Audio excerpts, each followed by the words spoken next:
이런 일이 있었다. 어릴 때 살던 동네에 뱀길이라고 하는 골목이 있었는데 그곳은 이름 그대로 뱀처럼 아주 길고 경사가 급한 곳이었다. 학교가 언덕 위에 있어서 그 길을 자주 지나다녔는데 꼭대기에 서서 내려다보면 막힘없이 쫙 뻗어 있는 모습이 뭔가 가슴이 뻥 뚫리면서도 조금 무서웠다. 사람들은 뱀길에서 자전거나 인라인 스케이트를 즐겨 타곤 했는데 뱀길은 폭이 아주 좁았고 갓길에 자동차들이 주차돼 있어서 이런저런 사고가 빈번하게 일어나곤 했다. 그렇다 보니 자연스레 뱀길에 대한 괴소문이 생겨났는데 그 중에 하나가 바로 그 길에 귀신이 붙었다는 무시무시한 괴담이었다. 괴담은 여러 가지 버전이 있었지만 핵심적인 내용은 같았는데 바로 사고로 죽은 사람의 원혼이 그곳을 떠나질 못하고 머무르며 사고를 낸다는 것이었다. 자전거 사고로 죽은 아이가 그곳에서 자전거를 타고 가는 사람을 일부러 넘어뜨린다는 말도 있었는데 아이를 가진 부모들은 자녀들이 뱀길에서 노는 걸 탐탁치 않게 여겼다. 그러다가 결국은 그 길에서 자전거를 타는 것이 완전히 금지되었는데 괴담을 떠나서 어느 부모라도 사고가 잦은 길에서 아이들이 노는 걸 꺼려할 것이다. 하지만 말리면 말릴수록 특히나 그것이 위험하고 무모한 일일수록 더욱더 하고 싶어지는 게 인간의 심리다.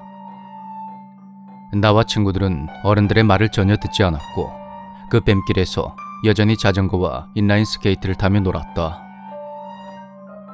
경사진 길을 빠르게 내려가다 보면 자전거가 뒤집어지면 어쩌나 혹은 골목 옆에서 갑자기 차가 튀어나오면 어쩌나 하는 두려움이 있었다. 하지만 속도가 주는 묘한 쾌감과 길을 완주했을 때 느껴지는 우월감이 좋아서 그 놀이를 멈출 수가 없었다. 물론 지금 돌이켜 생각해보면 정말로 터무니없고 위험한 짓이긴 하지만 그러던 어느 날 여느 때처럼 친구들과 함께 자전거를 끌고 뱀길의 꼭대기에 오른 나는 뭔가 이유를 알 수 없는 묘한 기분을 느꼈다. 길의 아래쪽을 내려다보고 있자니 당장이라도 자전거로 내달리고 싶으면서도 이상하게 소름이 돋는 것이다. 뭐라고 딱 꼬집어서 설명하기 어려운 그런 느낌이긴 했지만 그건 일종의 두려움이었다. 하지만 거기서 겁을 먹고 뒤로 빠지게 되면 친구들에게 놀림거리가 될 것이 뻔했고 그래서 난 일부러 앞장서서 자전거에 올라탔다. 그리고 나는 최대한 덤덤한 척하면서 자전거를 몰았고 뱀길을 빠르게 내려왔다. 예상치 못한 어떤 일이 일어나는 건 아닐까 조마조마했지만 다행히도 아무 일도 없었다. 뱀길의 끝에 도착한 나는 그저 기분 탓이려니 하고 여기며 저 멀리 언덕 위에 있는 친구들을 향해 당당하게 손을 치켜들며 소리쳤다. 어이, 다들 봤냐? 니들도 빨리 내려와. 그런데 임마, 그 뭐 하는데? 니 뭐 준비 자세 하나? 쇼 하지 말고 빨리 출발해라. 정신을 차려보니 내가 손을 번쩍 든 자세로 언덕의 꼭대기에 멍하니 서 있는 것이다. 분명히 방금 자전거를 타고 내려온 뱀길의 꼭대기에 있었던 것이다. 내가 손을 든 채로 주위를 두리번거리자 친구들이 깔깔거리며 웃었고 난 뭔가 단단히 잘못돼 가고 있음을 깨달았다. 생각을 하고 또 해봐도 분명히 난 자전거를 타고 길을 내려갔었는데 눈 깜짝할 사이에 다시 언덕 위에 서 있는 것이다. 친구들은 내가 자전거를 탔다는 사실을 기억하지 못하는 것처럼, 아니, 애초에 그런 일 자체가 없었다는 것처럼 행동했다. 뭐하노? 안 내려오나? 야, 니 벌써 쫄았나? 그런 친구들의 장난스러운 도발에 순간 울컥하면서 방금 전의 상황이 까맣게 잊혀져 버렸다. 안 쫄았다. 야, 눈 크게 뜨고 잘 봐라. 이번엔 페달을 조금 더 빨리 밟아서 순식간에 뱀길을 내려왔다. 그런데 놀랍게도 길끝에 다다른 순간 또다시 같은 일이 벌어졌다. 이게 대체 무슨 상황인지 도무지 납득할 수 없었던 나는 언덕 위에 서서 온몸을 사시나무 떨듯이 덜덜 떨고 있었다. 그 모습을 본 친구들은 벌써 겁을 먹은 거냐며 나를 또다시 도발했고 난 아무 말 없이 자전거를 끌고 뒤로 물러섰다. 나 오늘은 집에 갈란다. 몸이 좀 안 좋다. 그런데 그 순간 뭐야? 이제 안 탈 거라고. 페달을 밟지 않았음에도 불구하고 자전거는 여태껏 경험해보지 못한 엄청난 속도로 움직이고 있었다. 난 온몸에 식은땀을 뻘뻘 흘리며 자전거 핸들을 잡은 손에 더욱더 힘을 주었다. 그리고 그 순간에 나는 우연히 보고 말았다. 내 뒤에 타고 있던 누군가의 모습을 말이다.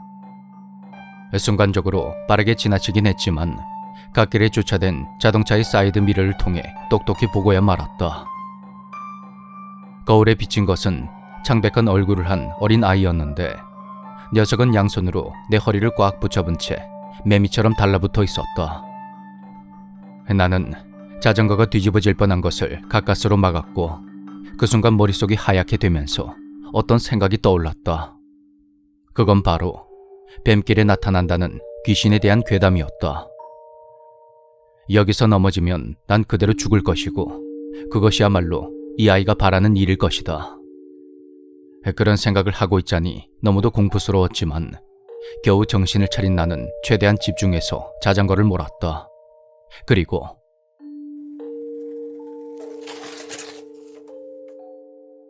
다행히 사고 없이 무사히 길 아래에 도착한 나는 안도의 한숨을 내쉬었지만 거기서 끝이 아니었다.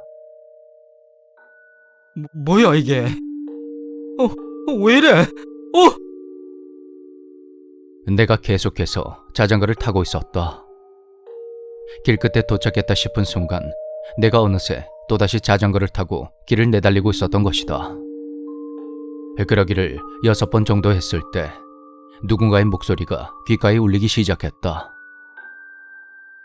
손을 놔. 안 돼. 여기서 손을 놓으면 사고가 난다고.